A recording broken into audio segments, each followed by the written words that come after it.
Great spot, isn't it? But you don't always have to travel as far as the Brecon Beacons or the high hills of Snowdonia to enjoy wonderful views like this. No, in the quiet backwaters and the old industrial areas, you'll find the hidden tracks and the less trodden paths. Here in Wales, whichever you choose, wherever you are, you're never far from a wonderful walk. Are you ready?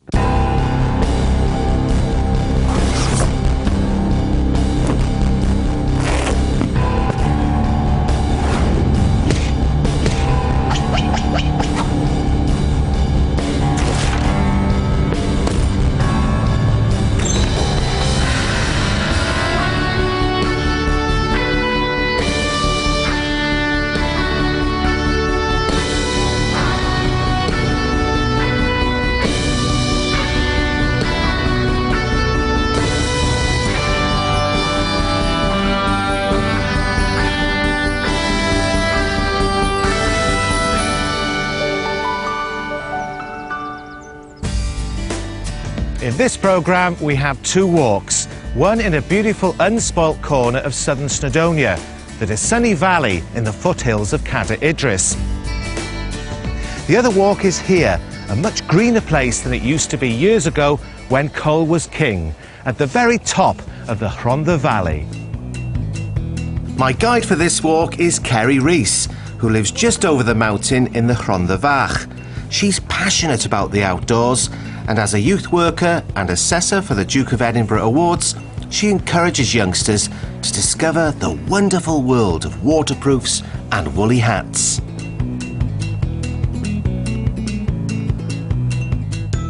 This is a classic South Wales Valleys walk.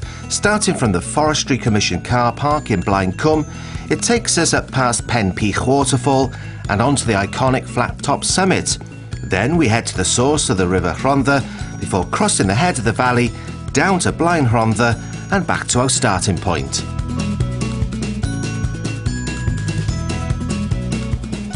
Surrounded by steep forested hillsides on a crystal clear early autumn morning, this could almost be in the Alps.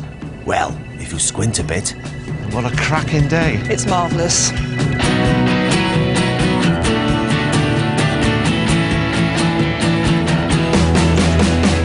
Thanks to the way the terraced houses were built here in long streets along the valley floor, just about everyone has a hill and a walk in their backyard. And if you happen to live further afield, in Cardiff, Newport or Swansea, you could still be here in under an hour. These deep valleys were gouged out by glaciers during the last ice age, more than 10,000 years ago. When these slow-moving rivers of ice eventually melted, they left behind the steep valley sides that make this great waterfall country. Is that the sound of running water I can hear in the distance? Yes, it is.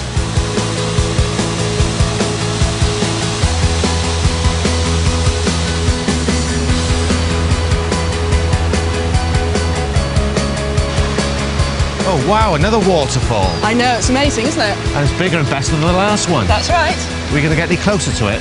Yes, of course you can. You can get underneath it if you wish. You're down in the car park, looking up at Pen Peach. It looks very steep, but it's relatively straightforward walking up here. It's been enhanced really by Groundwork Trust to create an accessible path up to the waterfall by putting in these slabs as steps. A little bit of care if it's wet, but that's fine. Well, we're getting closer now. Yes, we are. And this is a good time of year for waterfalls because October is one of the wettest months of the year in Wales. And with blue skies and sunshine straight after a day of torrential rain, we're seeing these waterfalls at their very best. It's amazing, isn't it? Just look at all that water cascading down. And look, there's even a rainbow for you. Lovely. And only half an hour journey, wasn't it, from the car park, I think? That's right, no time at all to walk up here. That's right. To reach the best valley viewpoints, we now bear right and up to the edge of the flat-topped Pen Peach. Clouds are coming over a bit though. Yeah, they're called cumulus clouds, Kerry, and you know what? I wouldn't rule out the odd shower later on. But for now, it's still bright and clear, and we have great views down to the former coal mining community of Blaen Cwm. Today, with few obvious signs of that industry, It's hard to believe that at its peak there were about 66 mines in the Rhondda, and it was the most intensely mined area in Britain, maybe the world. Where we're looking now at the end of Blaen Cwm used to be Rhondda Colliery, and just below us over there, Draw Colliery, and there used to be a railway line which ran all the way past Blaen Cwm there. You can just about see the track where it used to be, and it used to go straight into the mountain there, into the tunnel that used to all the way under the mountain to Blaen Gwynfi, the Avon Valley. How long was the tunnel? Oh, over 3,300 yards. It was the 7th longest railway tunnel in Britain, I think, at the time. And they approached it from either end. They didn't have any technology, lasers or anything, but from either end they dug from the Blaen Gwynfi end and from the Blaen Cwm end and met in the middle. Apparently there's a little kink. Do you think they'll ever open up the tunnel again? Maybe they could open it up as a cycle lane Well, from Trafalgar to Swansea. That would be good, wouldn't it? It would be a very good idea because it's still there. It's just either end that's been blocked up, so it wouldn't take too much effort to open it up again. A 2-mile-long cycle ride through a mountain. It gets my vote. As we approach the summit viewpoint, we can see a football club banner placed there as a poignant memorial to a young local lad, a keen Man United supporter tragically killed in a skateboard accident.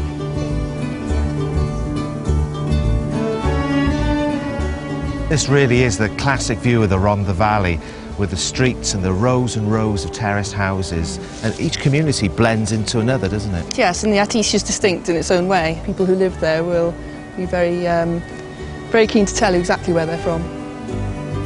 It's a good place to come up here and just to watch the world go by. That's right, yes. You can't see it so clearly when you're down there amongst it, but up here it's a really good aerial viewpoint.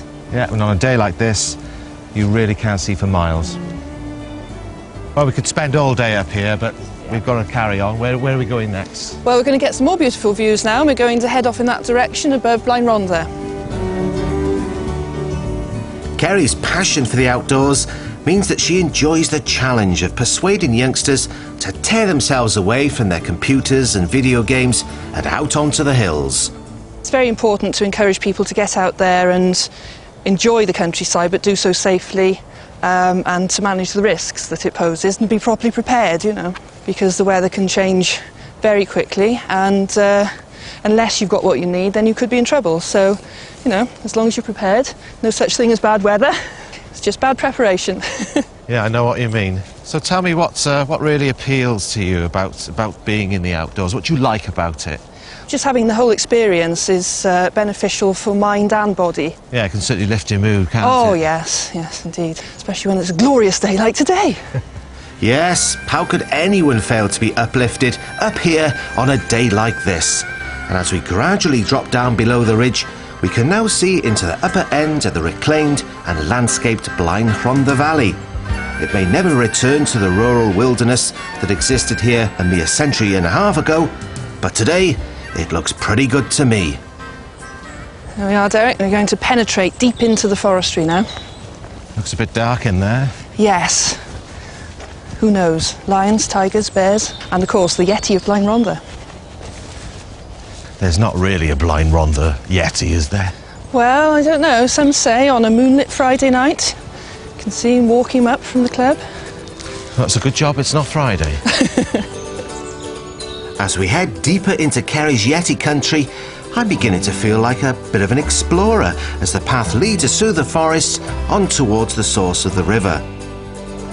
There's plenty of running water up here, and not only in the river. Yeah, mind where you put your feet now, Derek, 'cause it's very muddy and wet down here. Yes, you have got to watch where you're walking, look. So what's this river called here? Well, this is our Rhondda now, the Rhondda Fawr. Ah. Heading down from the confluence of the streams that feed down from the waterfalls just upstream here. There's a bridge across the river. Yep, and that bridge was quite a new bridge. That was put there by Groundwork Trust when they were developing this loops and links route for walkers and cyclists. Despite marker posts here and there and this purpose-built footbridge, we haven't seen another soul on this bit of the walk. But this just increases the feeling of being in proper backcountry on a real wilderness walk, which is quite incredible considering just how accessible it is. Pick your way through the heather. That's right, yes. Be careful. Careful you don't trip again. Just across the valley there's a major road, and yet we could be anywhere. Dr. Livingston and Stanley in deepest Rhondda and Taff. And finally we arrive at the source of our river. Well, we're at the confluence really of three streams that create the River Rhondda. We've got the Nant Melin up there, we've got the Nant Carn Voesen, and we've got the Nant Garreg Clwyd coming down there. And where they converge down there is where the River Rhondda actually begins. So we found the source of the River Rhondda. Yes, we have, Derek, and what a lovely journey it's been, hasn't it? But our journey doesn't end here, and there's lots more to see. Just across the top of the valley, the path takes us close to some ancient stone hut circles. These are the remains of some of the first settlers in this area. Iron Age settlements. Apparently it's the biggest non-fortified Iron Age settlement in the whole of South East Wales. Really? Yeah. There'd be round houses, these smaller circles possibly, and then they were probably farmers, it's thought, and the larger enclosures, possibly animal enclosures. Great place to live, a bit exposed, but look at the view they would have had. Oh yes. But that view has certainly changed since those Iron Age farmers looked down the valley about 2,000 years ago.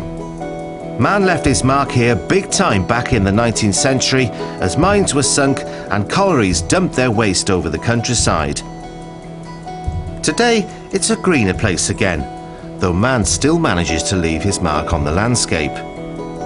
And evidence of coal mining is just beneath your feet. We can see where some of the coal on this tip we're walking on has been exposed by the recent rains. So all this area here is all coal waste? That's right, yes, from the collieries down there in the valley. So when did they close? Well, the one furthest up here, the Blaen Rhondda Colliery, North Dunraven, that was, back in the 20s that was. But Fern Hill, which is a little bit further down there, a lot more recent, 1970s, late 1970s, 78. Can I take a bit? Of course you can.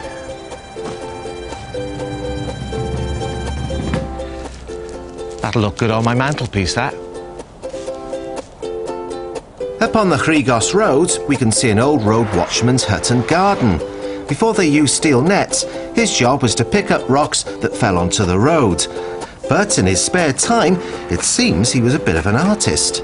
What he used to do was any rubbish that seemed to flow along the road and end up near his hut there, he used to create beautiful things into a little garden, a bit of recycling really, out of things he found that blew down the mountain. Well, it's certainly different. Yes, certainly made his mark on Ricos Mountain Road.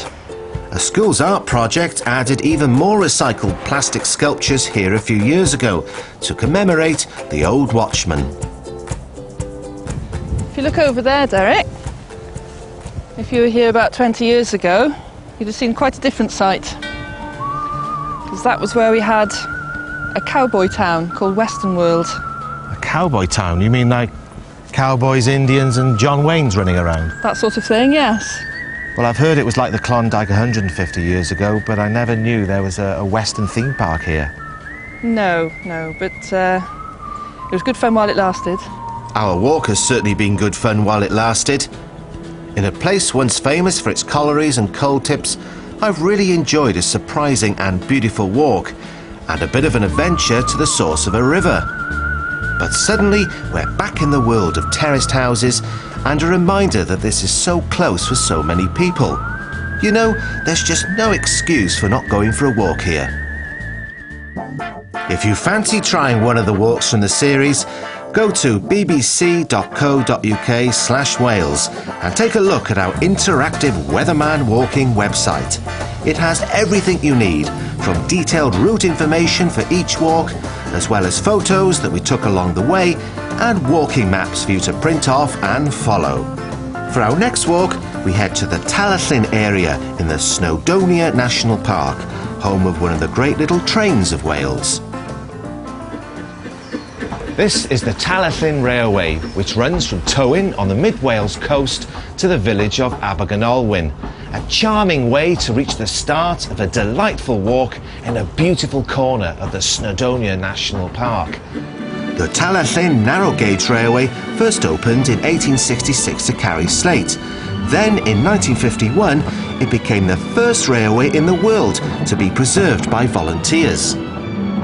And waiting for me, I hope, at Nant Gwernol station is Lisa Markham, my guide for the day. Busy librarian and keen horsewoman, Lisa and husband Ken farm in Cwm Llan, a delightful valley that we're actually passing through on our walk today. Lisa! Derek! Nice to meet you. And you too. Croeso I Nant Gwernol. Diolch yn fawr, and what a fantastic way to start the walk. No, what a way, amazing start. Should we go? Yes. Just 7 miles or so inland from the Cardigan Bay seaside town of Tywyn, our walk takes us from Nant Gwernol station down through the village of Abergynolwyn, along the Dysunny River, around to the 13th century Castell y Bere, then up and over the high valley of Nant yr Eira and back to Abergynolwyn.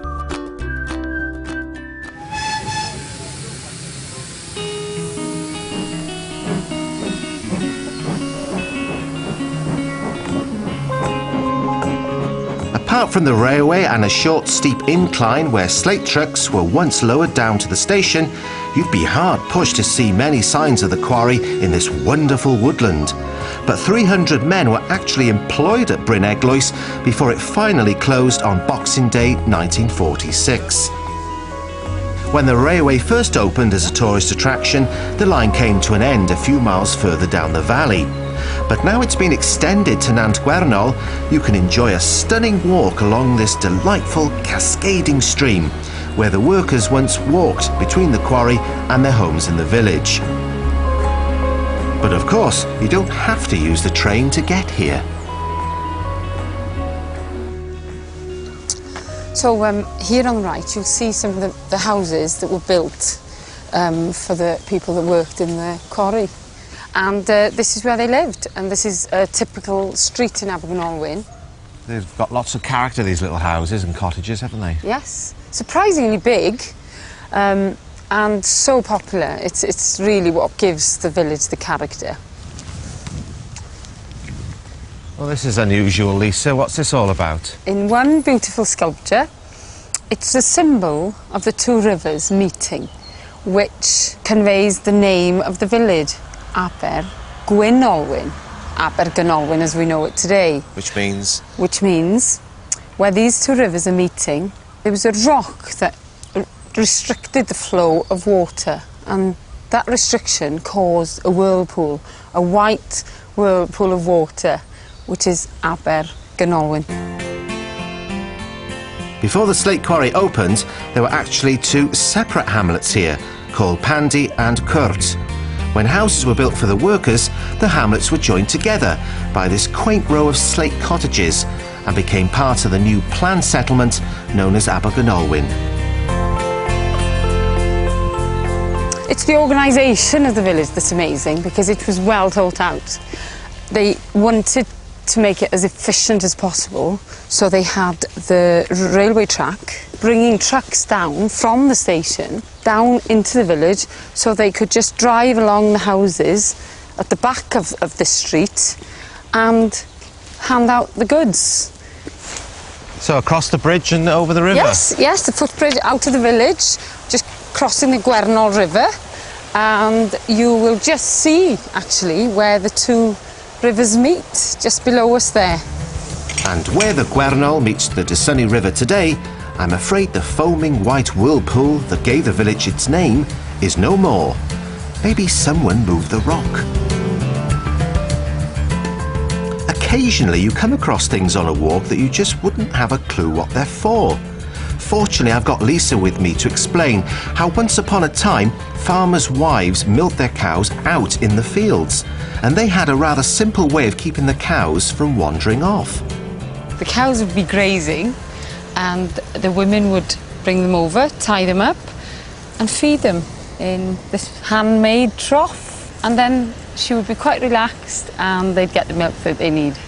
Quite amazing. Thinking of the ways they, you know, they milk them now with their posh pipelines and their tanks. Much simpler in the olden days. Yes. Should we carry on? Yes. OK. Well, who'd have guessed? A metal ring, a chiselled out rock, and you've got milk for your cornflakes. Ah, life was much simpler back then. This steep and narrow-sided section of the Dysunny is in fact a classic example of what geologists call river capture. If we look at the map, we'll see that there's a more direct route for this river to reach the sea, as it once did, straight on at Abergynolwyn. However, the small stream that was originally here gradually ate away at the head of its valley until it broke through and stole the neighbouring river, the Dysunny, diverting its course. A case of geological robbery, you might say. Another stile, another gate. Yes, but leave the gate open. Keep them as you find them. Following the stolen river, we now reach what became, thousands of years ago, its new home, the stunningly beautiful Cwm Llan, lying below the large bulk of Cader Idris, 2,900 feet above. We now join a short section of road near a bridge, above a deep pool in the river, where farmers once brought their sheep to wash before shearing. The path now goes right through the farmyard of Caer Bellan. The magnificent farmhouse is a listed building and is over 400 years old. As you can see from the plaque, it goes back to 1590, and that's when this magnificent house was built for Baron Owen's son, Hugh Lewis Owen, and his wife Catherine. If you look at the next date, 1755, that was the fourth descendants again of the Owen family, and that's when they actually put the back of the house on. In 1942, that's when Robert Jones and his family were living here. And the family still farm it. The son, Robert Jones and Cainwen, and the boys, they are keeping up the tradition of the Welsh black cattle, the Welsh mountain sheep, and more important, the Shire horses. Now, I wouldn't mind a place like that as a country retreat, and the stately farmhouse comes with a view to match. A glorious panorama up and down the valley.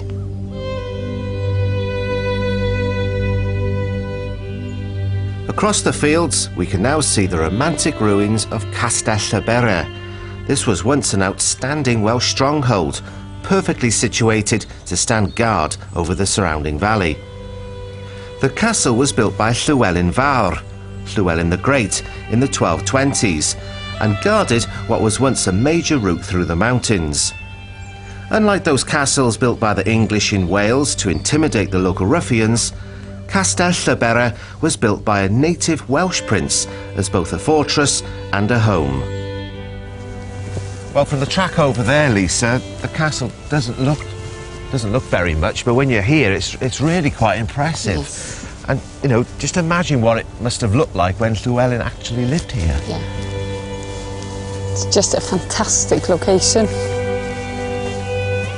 And this is what they think it may have looked like back in the 13th century. Yes, when Llywelyn Fawr lived here with his wife. The more you know about the history, the more it means to you. You can come here. It's not as grand as some of the other castles around Wales, but you can come here and use your imagination to try and imagine what it would have been like back in the 13th century. And really, really sort of soak up the atmosphere. In 1283, the castle fell to the English forces of Edward I and was soon abandoned. Lower down the valley is a buttress of rock with a sheer face, home to some very unusual residents this far away from the sea. That is Bird Rock, Craig yr Aderyn. Why is it called that? Because the cormorants still come up to a nest away from the sea. A seabird is still coming inland, and this is the only place in the British Isles that happens. The sea used to come right up to the castle. But you'd think that cormorants would have noticed by now. A few hundred yards up the valley is the lovely little church of St Michael, where a young girl called Mary Jones went each Sunday. Back in 1800, Mary undertook a remarkable walk, a feat of endurance, which led to the founding of a worldwide organisation. She was a little girl, she was 16 years of age, having worked for 6 years, saving up her money, and the one thing she wanted was her very own Bible. So what she did, apparently barefoot, she walked all the way to Bala, 25 miles to Bala. And she went to the Reverend Thomas Charles to buy this Bible, but he didn't have any copies left. But he felt so sorry for this, you know, the desperate measures she'd taken for this Bible, that he gave her his. The story of Mary Jones and her Bible inspired the founding of the British and Foreign Bible Society that now supplies Bibles to countries around the world. We now head off over the high valley of Nanterera, which means snowy stream. This is also the first section of the Mary Jones Walk, an official route retracing Mary's marathon barefoot walk, which starts here and ends 26 miles further on in Bala. Walking it barefoot is optional. Well, this is interesting. There's a gap in the rocks here. Yes, a landmark on the Mary Jones Walk to say that you're on the right track. Bit of a gateway. Yes, it is. Yes. Oh, look, there's people have written on the rocks as well, their names. Graffiti in the hills. Yes. Well, we're walking through this upland valley now, back down to the village now. Yes. Battling against the wind. You should have worn your extra strong hairspray today. Yes, or a hat, maybe. It would have been blown off.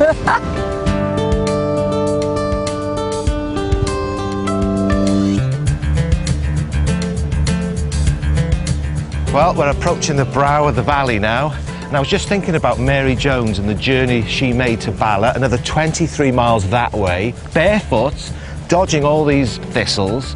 She must have been a tough Merionisha girl. Inspirational is the word. The path now heads towards this dramatic glacial valley. The Mary Jones Walk goes up the valley from here. Our route, though, turns down through a woodland of mountain oak. The trees were important to the local leather industry that was here before slate quarrying and provided work for the women rather than the men. Walking through the trees, Derek, it sort of takes you back a little bit as well to those strong Welsh women from Abergynolwyn. They used to come to the trees, chop the wood, carry it down to the tannery and use the bark to colour the leather, which really, before the quarry, that was the main business in Abergynolwyn. Another little bit of history. Yes. After you. Thank you. And we're on the home stretch. A couple more stars to clamber over, and a mile or so along a country lane will bring us back to the village of Abergynolwyn. Packed into an incredibly varied 6-mile walk, from steam train to waterfalls, a 13th century fortress, and then finally retracing the steps of the young Mary Jones, this has been a day to remember in magical Merionethshire. Now, what time was that train due to leave?